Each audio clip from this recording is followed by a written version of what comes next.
Hey guys, just a quick editorial remark. I actually had this video set up a full year ago, almost to the day. Just never got around to it. So here it is, enjoy. Hey guys, Profi Hughes here. I am working today on the pendulum array or the pendulum wave.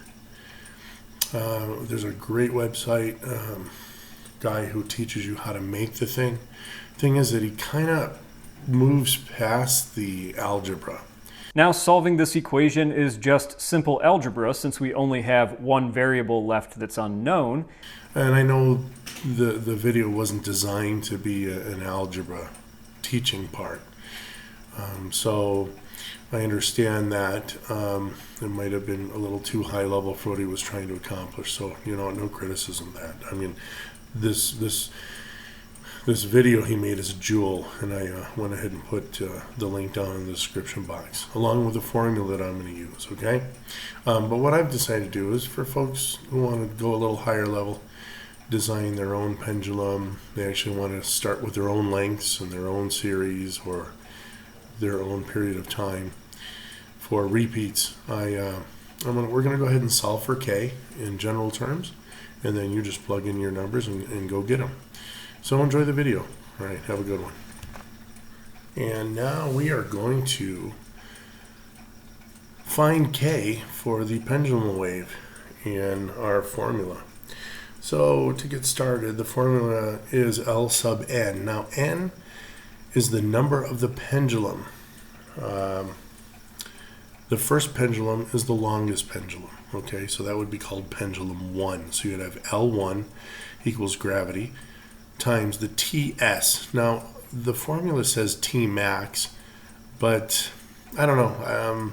It probably there's really no good way to say all that's required there, but I decided to put TS for seconds in the series, okay? So essentially what happens is if you have, you want a 30-second period, okay? So you have 30 seconds in that series of that pendulum wave till it returns to its origin, okay, its beginning point. Then as you look under the division bar, you have 2 pi times that k, that's what we're going to solve for, plus n. Now, where you have L sub n, 1, you're going to put 1 there. If it's 2, 2. If you put L sub 13, you put 13 where that n is, plus 1, and that whole set needs to be squared. So we're going to go ahead and solve for that k, which is smack dab in the middle of the formula. So the first thing we want to do is divide by gravity. Now I have my length in meters over gravity, 9.81, equal to just the squared section. Now we're going to square root both sides because I want to free up my brackets. All right?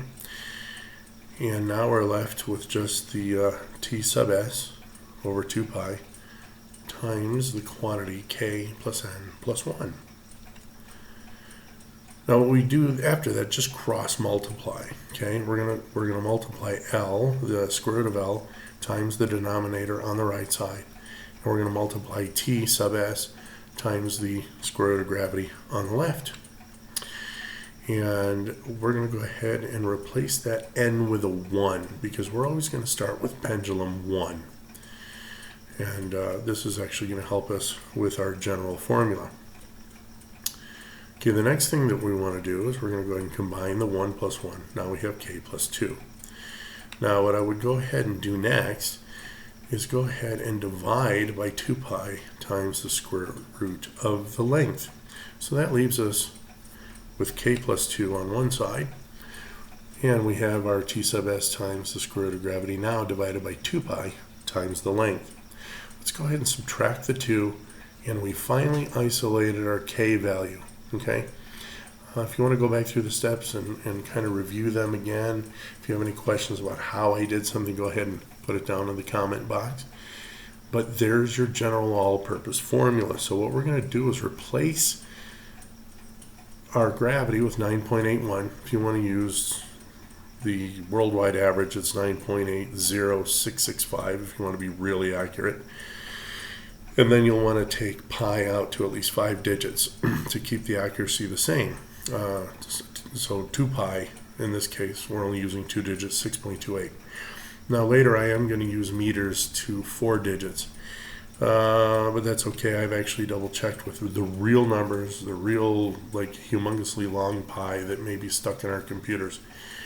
And the 4-digit numbers don't change, but they will help us a little bit on the millimeters if you want to get that precise. So after we do all the jumble bumble there, we got 3.13, which is the square root of gravity. Okay? And then over 6.28, which is 2 pi. Now we're going to go ahead and divide that out. And here is the final formula that you'll need, because you only need to now place 2 values into that formula. Okay? You don't have to manage a whole lot of numbers or anything. So all you want is, if you want a 30-second period, you put t sub s as 30. And then if you want to begin with your length, say the length of a second pendulum, that is, its period is 1 second, you'd put 0.2484. And then let's see how that works. So we're going to put 30, 2484, and our k value is going to come out to 28 and quite a few zeros. So we're good. We're good with k. And that was real super easy. And what we're going to do now is plug our 30 where t sub s was. And we're going to plug in our 28 where the k constant was, and now we have L1, and therefore we put 1 where it belongs, replacing the n. So that's going to give us a length of 2484, okay, or 24.84 centimeters. Now if we go to pendulum 2, again, L2, now we replace n with 2, but we keep 30 because that's still our time period, and 28 is still our constant. That's now going to give us a length of 0.2327 meters. And we're going to go on that way as far as you want to go. I mean, how many pendulums do you want to actually work with? Let's go out to 30 pendulums, okay? Remember, if the first pendulum was 1, our 30th pendulum is actually being numbered 31, all right? So we're going to put 31 in that number, and we're going to come out with a length of 0.0621 meters.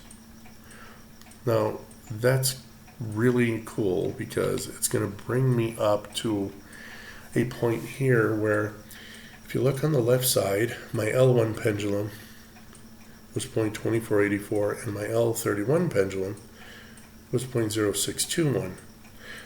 On the right side, I gave you the beats per minute. Our first pendulum is 120 beats per minute, and our 30th pendulum is 240 beats per minute. So I have a question for you. If you think you know, go ahead and put it down in the comment section. Why is the length divided by 4? Okay, we actually have a pendulum. Our last pendulum is 4 times smaller or lesser length than our first pendulum, yet our beat rate only doubled. All right, you think you know the answer? Go ahead and plug that in the comment section. Yeah, that's the end of my presentation. Like, subscribe, share, and build one of these things. Let me know how you liked it. And if you want some subsequent detail, I'd like you to let me know, and I can teach you step by step how to actually design the thing. I'm not going to get into building it. That I'm going to leave to you and this gentleman on this website where I got the idea about the pendulum wave. I recommend highly subscribing, liking, and sharing his channel and his information. It's exceptional. He has a lot of subscribers. He's another YouTube creator like me, and I just like to promote people whom I think are top dollar out here. Okay, guys? So, again, if you liked what I did here, subscribe, share, and leave me in the comment section a suggestion if you want me to go ahead and teach you how to design this thing from ground zero. We can pick the lengths, we can pick the actual time that we want to have our pendulum wave return to its original position, and I'll go over that with you step by step. All right, thanks for watching, and we'll see you guys on the next one. Bye.